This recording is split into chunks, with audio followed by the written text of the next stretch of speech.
ભયંકર તુફાન આવેલું છે અને આવું તુફાન મારી જિંદગીમાં નથી જોયું. આખું ફોન અહીંયાથી જાય ને ઝાડ અડધા વાંકે વળી ગયા. પેલું ઝાડ તો ઓલમોસ્ટ વાંકું જ થઈ ગયેલું. હજી પણ જો કેરીનો પથ્થર અહીંયા કેટલો હતો, નીચે જુઓ કેટલો હશે. જો આજે પહેલી તારીખમાં પણ ઘરના લીધે કેટલો પવન આવે છે. જો મિત્રો આજે ને આખો ઝાડ આ તો ઓલમોસ્ટ વાંકું વળી ગયેલું આવ્યું તો પેલું પણ આની હાલત જો.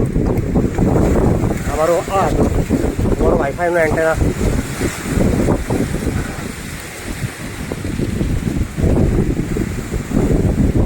આજે મારું શેડ આજે તૂટી જવાનો. આ જુઓ તમે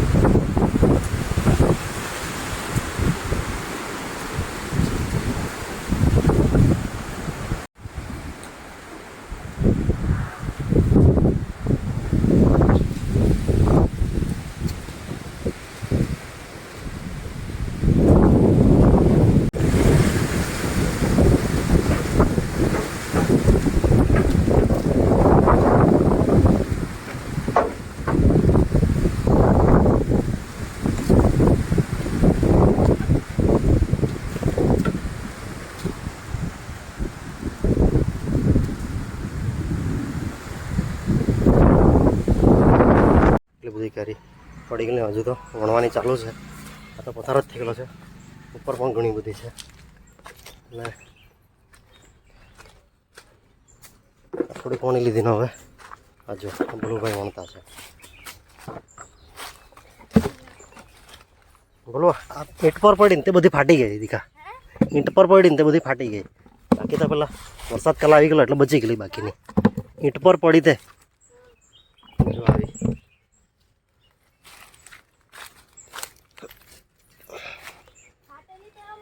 મૂકી દે ને પછી એને તો સૂકી ચડાય હતા. આ મૂળિયા બનાવી દેના મૂળિયા.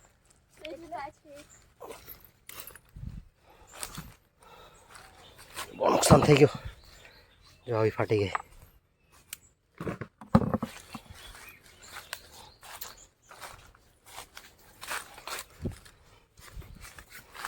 પેલા વરસાદ આવી ગયેલો ને એટલે બચી ગઈ ઘણી બધી. તો ધીરેથી નાખ જાય દીકરા. બસ કેટલી બેવડી મણ જેવી પડી ગઈ. હા સરસ સરસ બધી.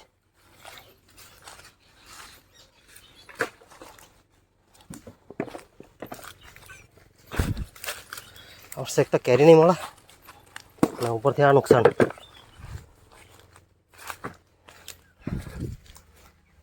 કેટલી બધી પડી ગઈ. જુઓ મિત્રો આટલી બધી અમારી કેરીનું નુકસાન થઈ ગયું. જો આ લગભગ તો 2 મણ આસપાસ 20, 22, 23 કિલો આસપાસ જેવું હશે. કારણ કે આટલે જ 5 કિલો થઈ જાય. એટલે લગભગ 2 મણ જેટલી કેરી નુકસાન થયું. હજી તો ઉપર છે. ચાલો આપણે ઉપર જઈએ. અને આના પરથી પણ થોડી પડી ગયેલી. આ બધું એટલું નહીં આવેલું એટલે બચી ગયો. પણ હજી આપણે નુકસાન જોઈએ. ઉપર ઘણી બધી કેરી છે. ચાલો ઉપર આ દાદર પરથી આ બધી નીચે ઉતરી ગયેલી છે કેરીઓ. આ જો અહીંયા મારી રાહ જોઈ બધી પડી ગયેલી છે. એટલી સરસ સરસ હતી ને અહીંયા બધી મોટી મોટી બધી પડી ગઈ. ના જુઓ બધી લાઈનસર બધી. જો તમને જે લાઈવ કદાચ તમે જોયું કે નહીં જોયું પણ જો ને અહીંયા અહીંથી એક ડાળ ભાંગી ગઈ. અહીંથી નીચે પડી ફણસને ભાંગી ગઈ. બધા એટલી બધી કેરી હતી બધી નીચે. જો આમાં આવે પણ હવે તો લેવાની જવાય. લેવાય એટલે આપણે અહીંથી જ લઈ લઈએ. હા જો કેરી પાક પર આવી ગયેલી. જો ને કેટલો દુઃખ થાય. અત્યારે 2000 રૂપિયા 1 મણનો ભાવ છે. અત્યારે 3-4 દિવસનો ભાવ છે. વિચારો ને આપણે આખો વર્ષ મહેનત કરીએ અને આજે આખું અહીંયા તો ભરેલું હતું. આ તો અહીંયા બધું આ તો આ લટી પડે ને દળ તો મેં તો આને ટૂંકમાં ડળખા ભાંગી નાખેલા, ગઈકાલે જ ભાંગ્યા. આના લીધે કેરી નહીં ખરાબ થાય. પણ આજે ને કેટલો જબરજસ્ત લાવ્યો હશે કે આ અહીંયા ઘસાયેલો, અહીંયા આની સાથે ને વધારે ડાળી મોટી હોય તો આ પણ તોડી નાખતા આવ્યા. તે બાજુ તો એક ગયેલા અત્યારે વાડી સાવ ખરાબ થઈ ગઈ. બતાવું તમને, જો આ ભાંગી ગયો, આ ઘર પર પડેલી છે. ને આહો તો સારું કે ઝાડ મજબૂત છે, પડતા તો અમારા પતરા બતરા બધું આ બરબાદ કરી નાખતા. નુકસાની તો મારી જ આટલી થઈ, તો લોકોની કેટલી થઈ હશે જો ને. ચાલો કેરી વાણી લો, પછી આપણે કેટલી થઈ તે જોઈએ. તો 2-3 મણ જ ગણતો હતો, પણ કેટલી બધી કેરી આવેલી જુઓ ને. ચાલો નીચે હવે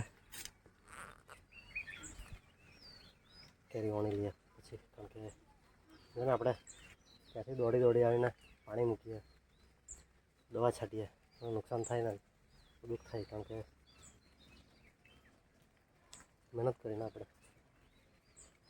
લોકોને તો કેવું કે ખાલી મોર આવે એટલે કેરી લાગી જાય એવું નથી હોતું. પણ મેં કેટલી બધી વાર 2-3-4 વાર જે દવા છાંટી, અડધી ઉપરની કેરી કરી ગઈ.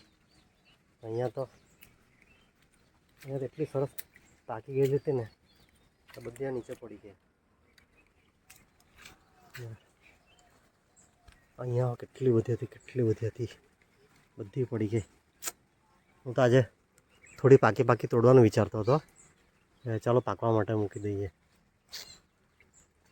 આ જો ઉપરથી સીધી આના પર જ આવી ગયેલી, જો ને એવું નસીબ કે નીચે પડી નહીં. આ 12-15 કિલો જેટલી કેરી આ તૂટી ગઈ. પણ આમાં નુકસાન ઓછું છે, ખાલી 2-3 જ જેવી ફાટેલી છે, કારણ કે આ સીધા અહીંની કેરી બધી આના પર જ પડી. અને પેલી કેરી અહીંયા અહીંથી આમ આવી તો બેચારી કેરી તૂટી ગઈ છે. બાકી ઉપરની થોડીક સારી છે. સાગી હવે વધી છે. હજુ ભાતનું અને બીજા પરવળના માંડવા છે અહીંયા અમારે ત્યાં, અને બીજા કેટલું નુકસાન થયું હશે અંદાજ લગાવવા મુશ્કેલ. હવે એવી વાત છે કે હજુ તો આવતીકાલે પણ હવે એવું છે વાવાઝોડું. એટલે કાલે પાછું આવ્યું તો કાલે તો પછી આ પૂરું જ કરી નાખશે, કારણ કે પછી માંડ હવે તો 10-20% જેટલી બચી છે. હવે પેલા મિત્રો અમારો પારડીના એક મિત્ર છે, તો એમની સાથે અત્યારે ફોન પર વાત થઈ કે આખી વાડીમાં તો પથારી થઈ રહી છે, અને એમ કે આખું જે વર્ષને મહેનત કરી તેનો તો દવાનો ખર્ચો પણ, દવા મજૂરીનો ખર્ચો પણ નીકળી રહ્યો. એમ કે તો માંડ સિઝન ચાલુ થયેલી હતી, અને આ બધી નુકસાની એવું બહુ દુઃખી છે. કારણ કે જો કેરી ખાવા નહીં મળે એનો સવાલ નથી, પરંતુ આપણે જ્યારે મહેનત કરીએ અને હવે આપણે વેચીએ તો નહીં, પણ આપણને પૂરતી ખાવાની નહીં મળે, આપણા છોકરાઓને ખાવાની નહીં મળે. કારણ કે આપણે કેરી પેલું કેવું કહેવાય કે એમ ફળોના રાજા, તો એમ આપણને પણ પેલું ઉત્સાહ હોય કે ચાલો વર્ષમાં એકવાર ખાવાની મળશે. જેમ તરબૂચ છે કે સકરટેટી, સફરજન, સંતાણી, તેવી કેરીની પણ એક આપણે રાહ જોઈએ. અને ખાસ તો આપણા બધાને પ્રિય રસ. તો રસ તો આપણી પાસે જો સ્ટોર 2 વર્ષનો ભરેલો તો પડેલો જ છે. તાજાની મજા જ કહેવાનો. આ બધી એટલી બધી કીડી ચડી ગઈ છે કે ચાલો હવે બહુ હેરાન કરે છે. નીચે જઈએ અને હું વિડીયો મૂકું તો તમે જુઓ, બહુ ભયંકર. થોડુંક જ રેકોર્ડ થયું છે, બાકીનું મેં લાઈવ જ કરેલું. અતિશય ભયંકર. મારી આટલા વર્ષની જિંદગીમાં ક્યારે આટલું ભયંકર વાવાઝોડું નથી જોયું. જ્યારે અત્યારે તો કંઈ થયું જ નહીં, એક પાંદડું જ નથી હાલતું પાછળ. ચાલો મિત્રો, કેવો વિડીયો બન્યો છે કંઈક આઈડિયા નહીં મળે. ચાલો જુઓ અને શેર કરજો. અને તમારે ત્યાં શું બન્યું છે કેવું, જો તમારી પાસે વિડીયો તમને કહો એટલે હું તમને નંબર આપું અને મોકલી આપજો. તમારા વિડીયો પણ હું શેર કરીશ લોકોને કે ક્યાં કેવી નુકસાની છે. તો ચાલો,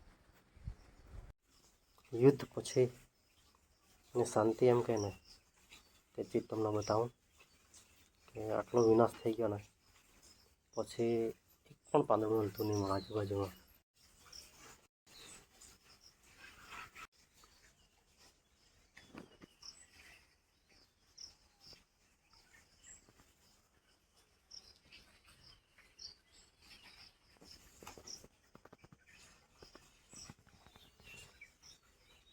લાવો રે બ્રશ સાથે કાદવ તો નીકળવાનો.